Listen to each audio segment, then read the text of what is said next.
Il-President ta' Malta appellant lill-Gvern biex jestendi għall-organizzazzjonijiet non-governattivi kollha it-tnaqqis fit-taxxa lil kumpaniji li jagħtu donazzjonijiet.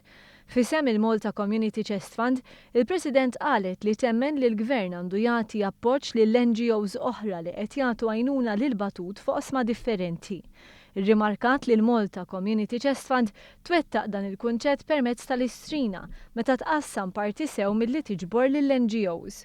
Din is-sena l-Malta Community Chest Fund se tkun tat 900,000 euro f'żewġ sejħiet.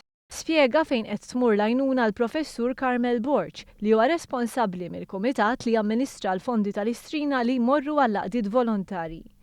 Proġetti li jvarjaw ma' nisa imsawta, ma' nisa prostituti, ma' tfal vulnerabbli, ma' tfal ta' priġunieri, ma' priġunieri li ħarġu mill-ħabs u tant proġetti oħrajn ta' fejda soċjali.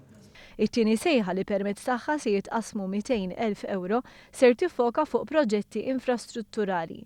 L-evalwazzjoni biex jiġi determinat min ser jibbenefika hija bbażata fuq modell Ewropew u ssir fuq 3 saffi.